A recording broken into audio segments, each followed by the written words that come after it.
Hey everyone, welcome to my YouTube channel. Hope you are having an amazing day.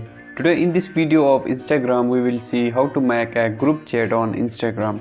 Okay, so if you are new to my channel then please subscribe to my channel. If you want to see other videos related to Instagram tricks then just tap on this I button. Now let's start our video.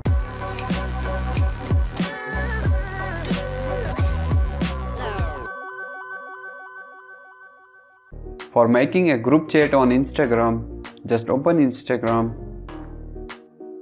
From here we have to go to that message portion.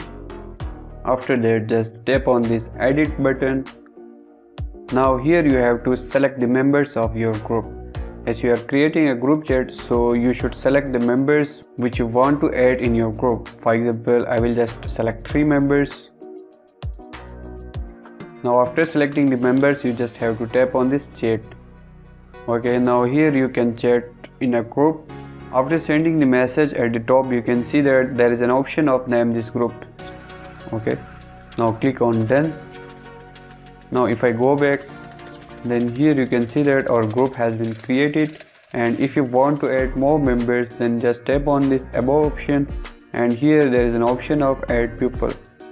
So if you want to mute messages then you can also select this option. At below you can see the other settings of our Instagram group, and for adding the people you just have to tap on this add people, and from here you can add more people to your group. Okay, so that's all for now. I hope that you have liked this video. Please subscribe to my channel for more videos.